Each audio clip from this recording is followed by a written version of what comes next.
This is a real mystery right here. Show someone the poster of this movie who hasn't seen the trailer and be like, who do you think the star of this movie is? I'll give you a second.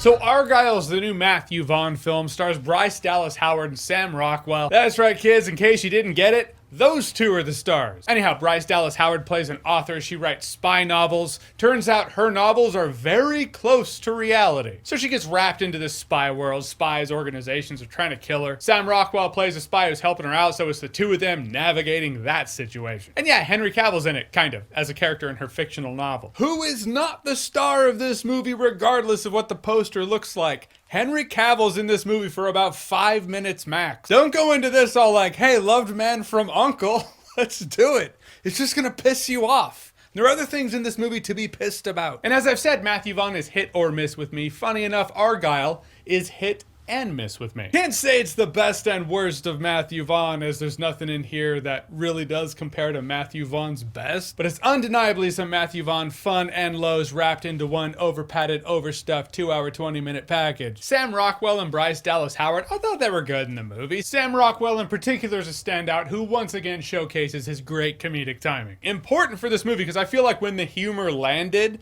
it was usually because of him. This movie plays up the camp in that Matthew Vaughn kind of way. Sometimes it's fun, sometimes you're like, and that's the movie having its head up its own ass. Like that hallway action sequence with all the smoke. I know it's trying to be this cool stylistic moment. Problem is I couldn't see anything because everything was in smoke, so it felt like a waste of time. The very next action sequence is far more ridiculous, but I could actually see what was happening, so I actually had fun with it. It is no doubt the most ridiculous action sequence in the entire thing.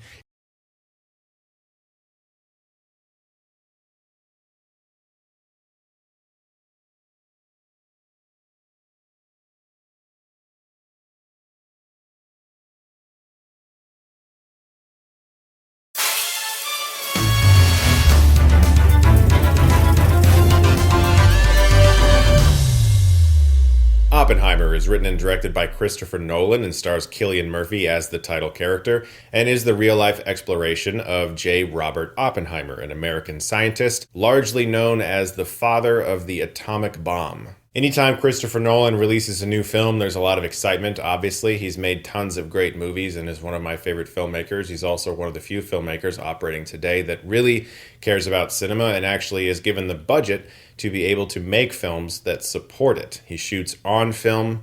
He does everything practically. He wants as little CGI as possible and has claimed that there is not one CGI shot in the entirety of Oppenheimer. I don't know if he's including things like cleanup in that. If he never even had a single VFX cleanup shot, my spirit just left my body. Like, that's astounding. As is this entire film. It's 3 hours long. It is dialogue heavy, but we're also gifted with being able to be inside of Oppenheimer's mind when he's trying to imagine these things early on in the film. Those sequences are also visually dazzling, combined with an incredible score by Ludwig Göransson, returning from working with him on Tenet. And watching all of the rated R, 3-hour, dialogue heavy, shot on film with black and white sequences movie in IMAX today, I couldn't help but feel like I wasn't in 2023. And it's tough to know where to start, having seen the film just once, because Nolan is excellent at editing his films in a way where it feels like there truly is no fat. The baggage is non-existent. The actors deliver the dialogue fast. We jump between time periods fast. The scenes move fast. The 3 hours feels more like 2.5. Somewhere 30 minutes evaporated while I was watching Oppenheimer. And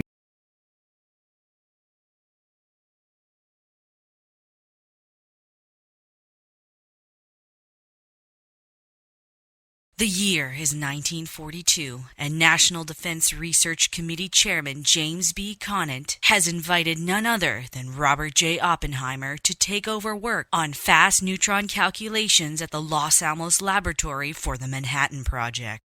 What? Oh, darn it, wrong movie. The year is 2023, and one doll and one doll alone has crashed onto our screens in a hurricane of designer clothes, hot pinks, and hairspray to tell us that only women can rule the world. In fact, they can run it so well that they had a man dress up as a woman so it could run even better. Brittany, well, you were thinking it. No, you said it.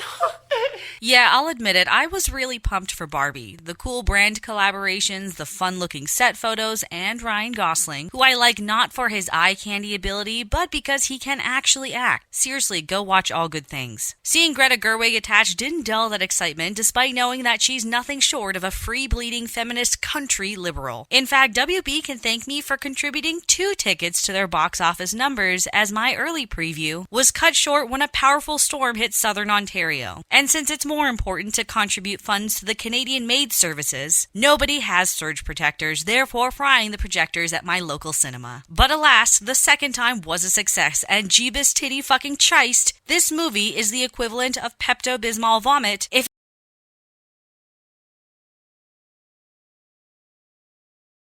if it came out of a loose hairy bonus hole, whose singular purpose was to spit out coat hanger operations and spread it on OF for that sweet, sweet liberated woman money. Barbie opens up with basically everything you saw in the first trailer drop that was heavily inspired by 2001 Space Odyssey. And let me tell you, with the full narration by Helen Mirren in the background, I was rolling my eyes 30 seconds in because the entire point of this sequence was to take a dump on motherhood. If you missed the quickly skirted jab at it, then it'll definitely become apparent through the pretty lengthy shots of young girls smashing baby dolls on desert rocks, which I imagine sent the Roe v. Wade crowds into panty-drenching happiness. After this cut, we got some more narration from Dame Mirren as we see all the types of Barbies that have been made through the decades and how the creation of so many different types, including disabled Barbie and type 2 diabetes Barbie, helped rid the world of the patriarchy and make sure that every girl can be whatever they aspire. These ideals were thankfully instilled into the real world through the purchase and play of Barbie dolls. Transition into Barbie Land, which by now all of us have seen quite spectacularly through the trailers, which also basically gave away the whole first 30 minutes of this movie. Without much indication as to why, Barbie suddenly wakes up and all is not well. Her imaginary showers are cold, her milk is sour, and her feet are flat. She goes to see Weird Barbie, played by the absolutely wonderful Kate McKinnon.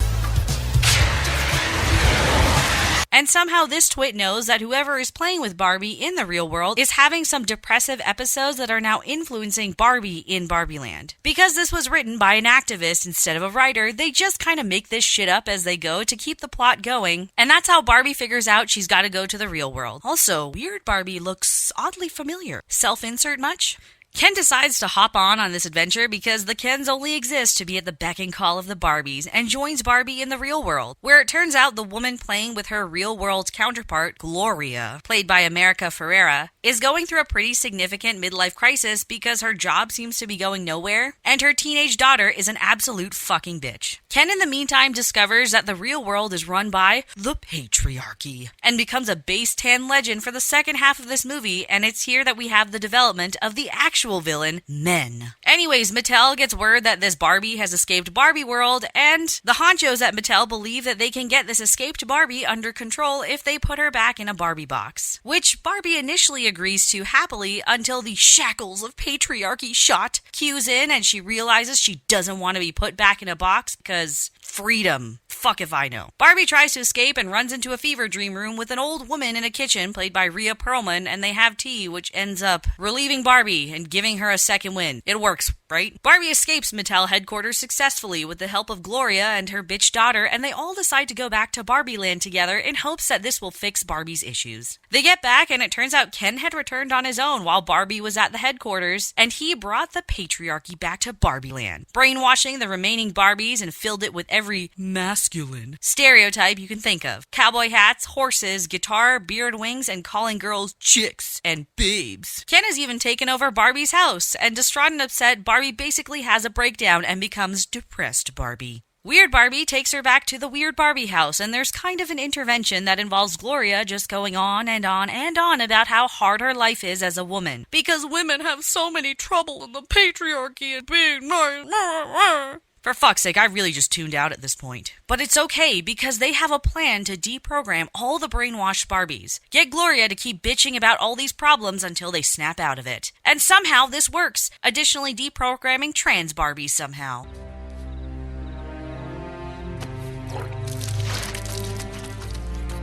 Speaking of transitions, Ken has been evilly plotting to transform Barbieland into Kenland, and apparently the final nail will be the Kens rewriting the Barbieland Constitution, taking away a lot of rights and autonomy.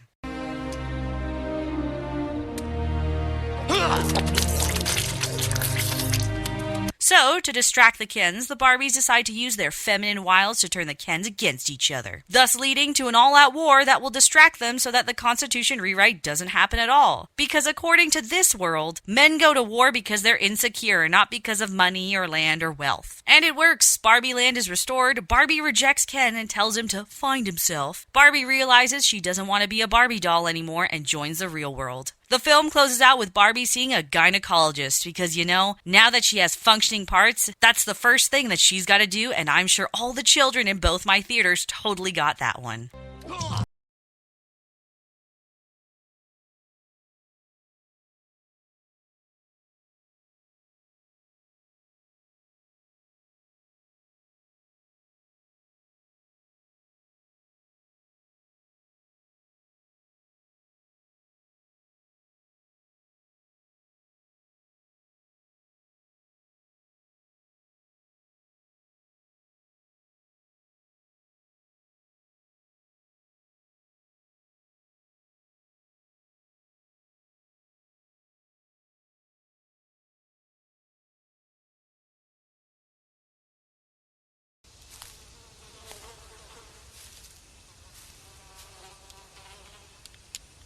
That is one big pile of shit. So I think it's fair to say that Hollywood is literally falling apart from just about every angle you look at it. I have made videos in the past where I discussed Disney falling apart, Star Wars, the MCU, but those were just a piece of the pie, really. Hollywood at the moment is in perhaps its weakest state yet. The box office is struggling. Once reliable and bankable major IPs are dead or dying. Writers and actors strikes grinded the industry to a halt. And the disconnect between Hollywood and consumers has never been bigger. The film landscape in general is in perhaps the worst state it has ever been. Soulless big budget blockbusters are coming out constantly to only be met with audience backlash and losses for the studios. Between that and the senseless virtue signaling forced into films and shows by corporate executives that can't even abide by the messages they inject into the entertainment that they fund, Hollywood from top to bottom is an absolute mess. And we're going to dive deep in on all of it today and get to the bottom of why Hollywood is falling apart.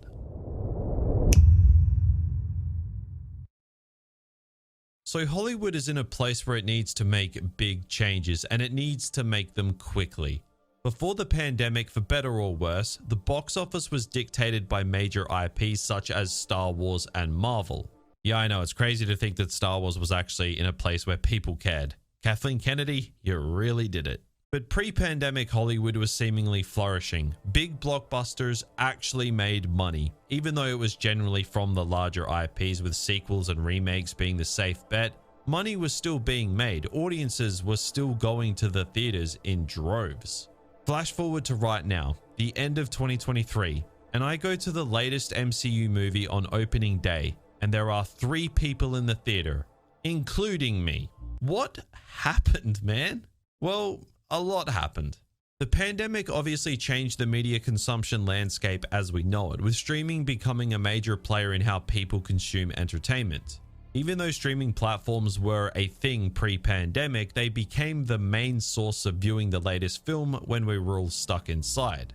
But we're not stuck inside anymore. So where is everybody? Well, people nowadays are simply less inclined to go to the theaters, as it's pretty common knowledge at this point that a lot of the major IPs that carried the box office pre-pandemic are no longer at the level of quality that they once were. People just wait for things to come to streaming now because people almost expect movies to be poor. So instead of taking out half the equity in their house to be able to afford to go to the movie theater, they just wait for it to come to streaming so they can be disappointed in the comfort of their own home. The lack of people going to the movie theater is not a matter of people being hesitant to go to theaters because of the pandemic. No, people don't go to the theaters anymore because the major IPs are producing absolute garbage. Empty theaters are a reflection of quality and, of course, expensive prices. Hollywood has been dominated by major franchises for decades, and now that the majority of those franchises have been in a rapid decline in quality or have been absent in Star Wars' case, the one thing getting people to the movie theater is no longer as effective as it once was. So just a quick interjection in the video. This isn't a sponsor or anything, so don't worry, you don't need to skip. But I just want to tell you guys that we are expanding the channel, and in the process have actually created a brand new channel called Game Overload, which is going to be doing the same stuff that we do here, but this time for games. We have a video on Marvel Spider-Man 2 that just went up over there, so if you love games and you enjoy these kinds of videos, be sure to check that channel out through the top right corner of the video or the links below. Thanks, guys.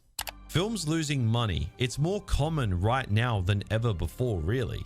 The Marvels, for example, the MCU juggernaut's latest $270 million film just had a record low opening. Blockbusters flopping is no longer a major topic as it once was because it just happens all the time now. You can also point the finger at Hollywood specifically for making the wrong kinds of movies. The disconnect between Hollywood executives and audiences has seemingly never been bigger than it is right now. They just don't know what audiences actually want to be seeing, or they don't care.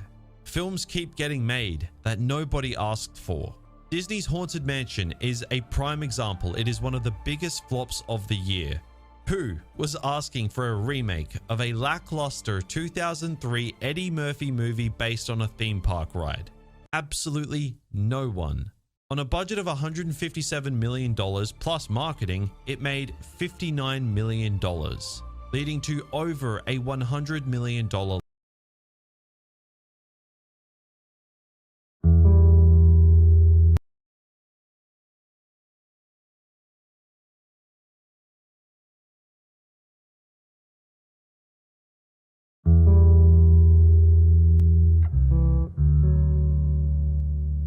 The Last of Us Part 2 is without question one of the most polarizing and controversial games to ever exist. Its predecessor, The Last of Us Part 1, remains to this day as Naughty Dog's magnum opus, a game that simply just did everything right. With an incredible story, unbelievably complex characters, and a high-stakes hypothetical question that still has people talking to this day. The Last of Us Part 1 is a game that many people still talk about over a decade later for all the right reasons. But its sequel, well, let's just say people talk about this game still to this day for many reasons. In 2020, Naughty Dog dropped the long-awaited sequel to their masterpiece, and the response was interesting. Many hailing the game as a masterpiece, with it even winning Game of the Year. But there were just as many people trashing it as a complete disaster that spat on the legacy of the first game. So the narrative tends to be with The Last of Us Part 2, you either love it or you hate it. But strangely enough, I think both sides have a point. If you think this game is a masterpiece, I kinda get it. If you think it's straight garbage, again, I get it.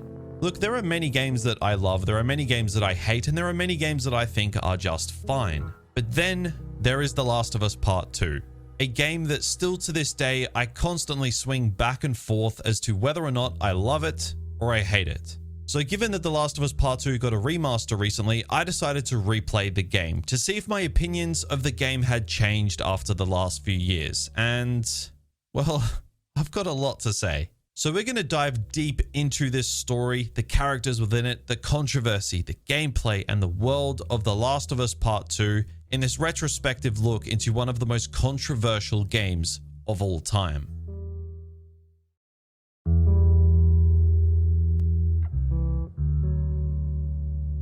The story of The Last of Us Part 2 is truly something. Many people will die on the hill that this story is just as good as the original, and many people will die on the hill that it's an absolute train wreck. The Last of Us Part 2 is a story that deals with hatred, obsession, perspective, and the endless cycle of revenge. Thematically, The Last of Us Part 2 has a lot going for it, and at times it absolutely nails its key themes, but sometimes it falls to the wayside in its own complexity. The basic gist of this game's story is Joel's past comes back to haunt him, and as a result, Ellie is set off on a vengeful quest to bring his killer to justice. In its simplest form, that's all this game is. It's a revenge story, but the narrative flips multiple times, leading to things going a little all over the place. With altering perspectives, constant uses of flashbacks to fill in the gaps of the current day events, and much more. It's a story that went for something bold, but the line between bold and stupid is a fine line, and the story treads that line the entire way through. So let's go through that story. Now, I'm obviously not going to cover every single thing that happens, as this is a very long story with a fair bit of filler, so we'll cover the stuff that I think is important from a story and character standpoint. So we pick up shortly after the events of The Last of Us Part 1, where Joel explains to Tommy that he destroyed humanity's chance at a cure by saving Ellie. Although shocked, Tommy understands and even says that he'd have done the same thing. Obviously, as he was there the day Sarah died, it's fair that Tommy would be super understanding as to why Joel did this. I also find it very interesting that straight off the bat they had a character directly address the hypothetical debate fans had for so long regarding the first game's ending. But regardless, it was nice to see Joel shed some of the burden that he was carrying to Tommy. It makes sense narratively that Tommy should know what happened at the hospital due to where this game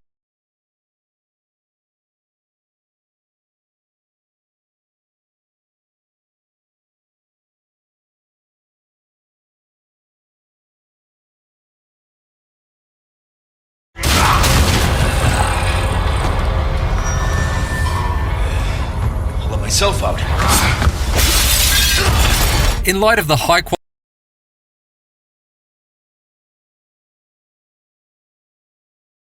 quality remakes of Resident Evil 2 and 3 released in 2019 and 2020, it felt like a safe bet that Capcom would do an equally admirable job of rebuilding Resident Evil 4. Even so, when I hit the start button on this 2023 remake of the legendary 2005 action horror game, I wasn't prepared for how forcefully it would knock my knees out from under me and suplex me headfirst into 16 hours of sustained tension and exhilaration. Here we go.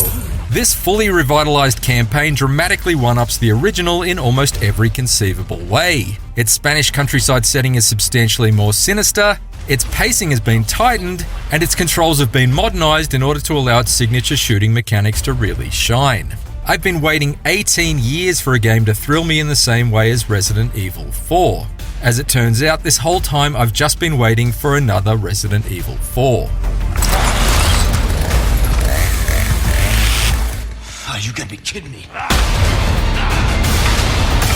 The original Resident Evil 4 is a landmark installment in Capcom's seminal survival horror series that, for many, would need no introduction. However, considering it came out back when we assumed that Episode 3 would be the last Star Wars film, and iPhones didn't even exist yet, I should probably give it some context. At the time, it was a big deal for Resident Evil to switch from the series' traditional fixed camera perspectives to a then radical over-the-shoulder viewpoint that brought us uncomfortably close to the gore and put the emphasis on reflexes and precision targeting. And as a result, Resident Evil 4 was an action horror epic without peer. Its influence has subsequently been felt in countless other third-person classics like Gears of War, Dead Space, and The Last of Us, but it hasn't aged all that well. In preparation for this review, I returned to the original game for the first time in years, and was shocked at how badly this remake was needed. The movement of main star Leon Kennedy felt ridiculously restricted. He struggles to get around as though he's wearing an old pair of skinny jeans that haven't fit him since his police academy days, and is immobilized anytime he gets his gun out. By modern standards, it's absurd and would absolutely put off a lot of newcomers before they could begin to understand why this game is so highly regarded. Thankfully, those days are gone. Not unlike the recent Metroid Prime Remastered, this Resident Evil 4 remake plays like a 2023 game. Luxuries like simultaneous twin-stick movement and targeting mean that you can cautiously back away while still keeping your gun trained on the advancing hordes, or sidestep out of the way of an incoming crossbow bolt without having to remove your eye from the scope of your rifle. This newfound freedom of movement makes you better equipped to really make the most of the immensely satisfying area-specific damage effects. Whether you're blowing kneecaps out to expose an enemy to a melee finisher, or simply reveling in some of the grisliest headshots in the history of video game shotguns.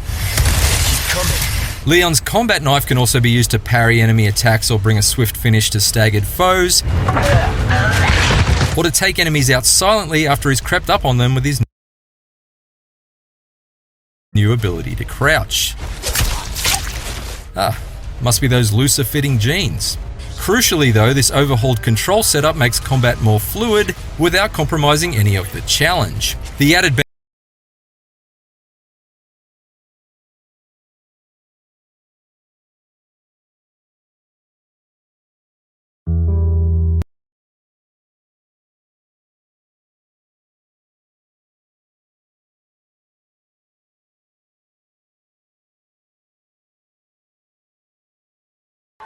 It's hideous.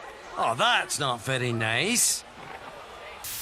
Marvel's Spider-Man 2 was a game that frankly had a lot to live up to. 2018 Spider-Man on the PS4 was a massive surprise. Insomniac Games came along and delivered the ultimate Spidey experience. One of the best Spider-Man stories we have seen across various spans of media, from films to comic books to other Spider-Man games, Insomniac truly delivered something special, nailing key themes such as Spider-Man and Peter Parker's lives being in direct conflict and the idea of when Spider-Man wins, Peter Parker loses. But not only did it deliver a great story, but it also revolutionized web-swinging mechanics to a point where exploring a semi-realistic and sprawling open world set in New York City was a joy instead of a chore, which is a hurdle that many open world games today struggle with. Throw in a slice of fun combat, a handful of iconic Spider-Man villains, and they truly had something special on their hands. So yeah, it's safe to say that Insomniac had their work cut out for them with the long-awaited sequel, Spider-Man 2. And you know, I'm something of a Spider-Man fan myself, so I was eager to see what they were going to cook up with the sequel. So today we're going to be diving deep into Spider-Man 2 now that the hype has settled down with this after the hype look at the game. Was this a sequel that topped the original, or was it a sequel that bit off a little more than it could chew and maybe got a little too ambitious for its own good? Well, let's find out. So, let's talk gameplay. The gameplay in these Spider-Man games, it's been great since the first game back in 2018. The Miles Morales game continued that, and this game gave it a relatively large overhaul. These Spider-Man games do a lot for me in the sense that I find the general gameplay loop fun, which as I get older, I'm starting to find that to be the case less and less, which could be indicative of some game franchises getting a little stale, like Far Cry or even Assassin's Creed, to be honest. But that problem is nowhere to be seen in Spider-Man 2.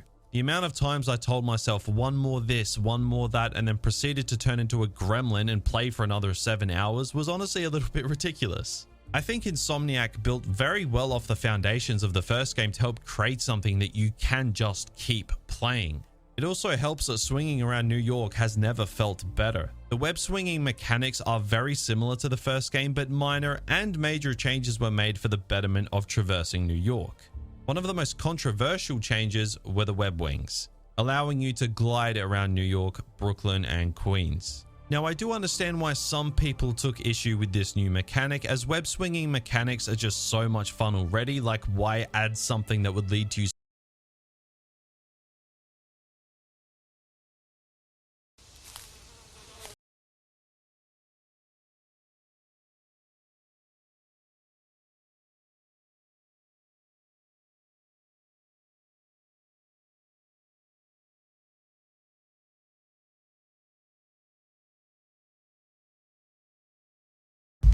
Remember him? Jeffrey Epstein. Still did not kill himself. He is still alive. My strong suspicion is, yes, just that he is alive and well somewhere. Epstein has been on everybody's lips for quite some time, even though he met his death years ago. However, there has been a growing section of the population that believes the disgraced billionaire is still alive. And now, disturbing footage that supports this theory has surfaced on the internet and may soon go viral. So, is Epstein really alive?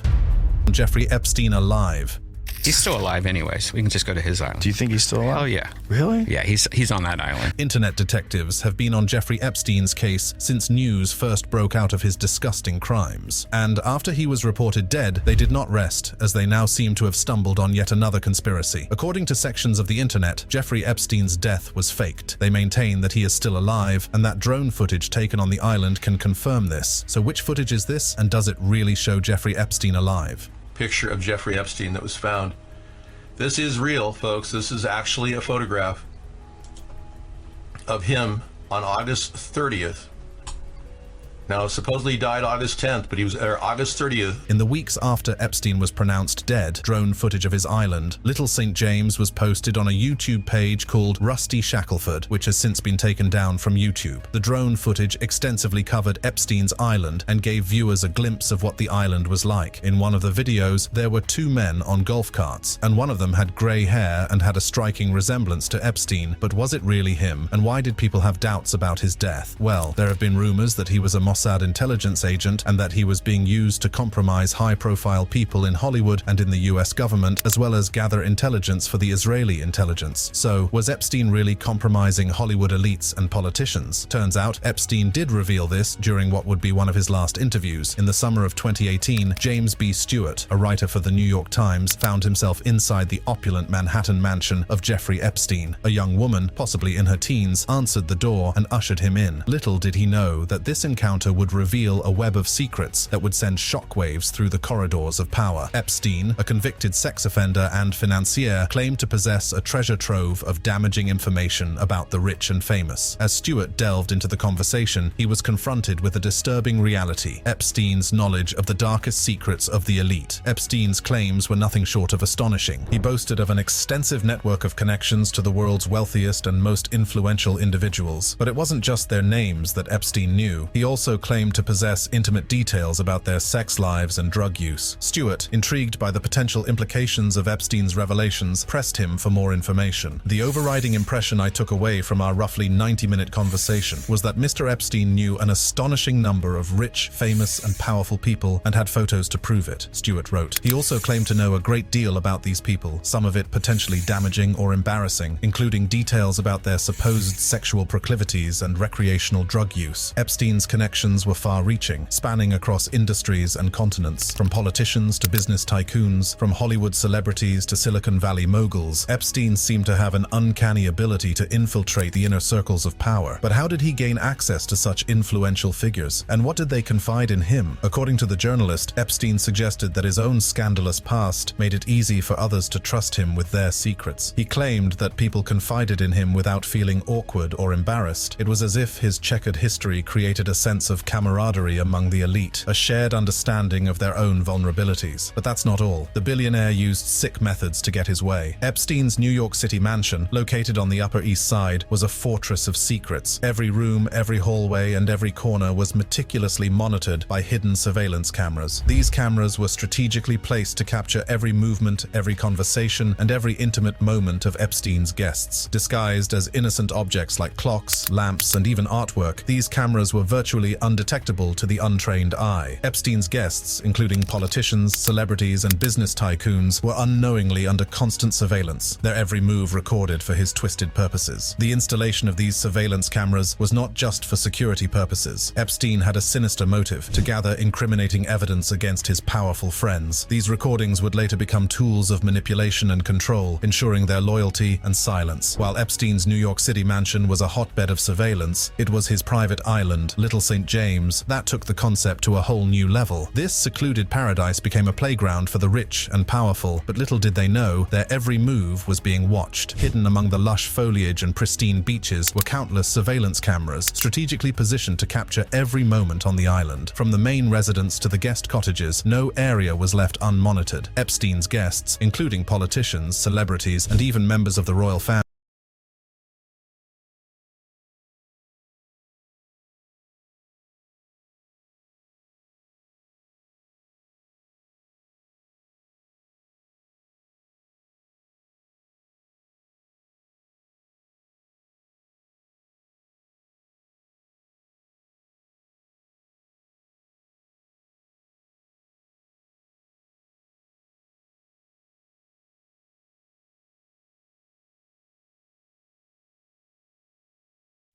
Hello, movie enthusiasts.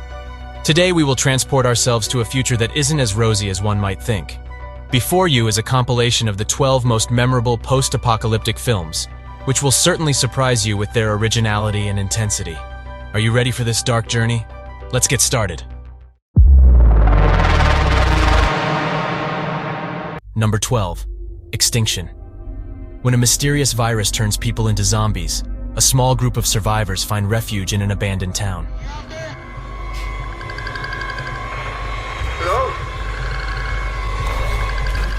Hoping for survival, they decide to live there for a few years. However, over time, the virus evolves into something even worse.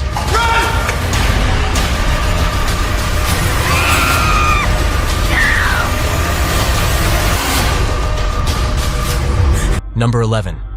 The Survivalist.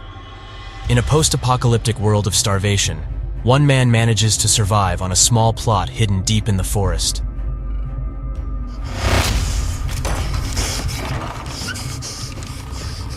His solitude is disturbed by a woman with a teenage daughter, who is willing to do anything to get food and shelter. Help me!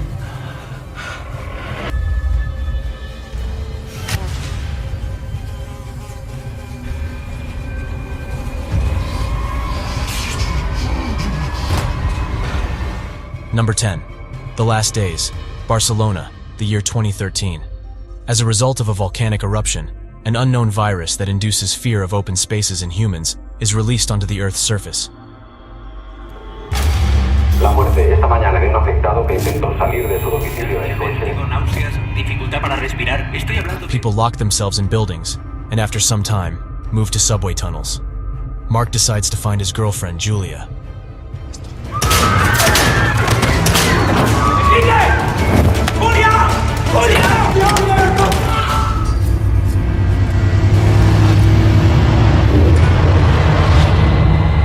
Number 9. Hell. It's the year 2016. The world as we know it has ceased to exist. The Earth's temperature has risen by 10 degrees Celsius, and the sun, once the source of life, has turned the Earth into a barren desert.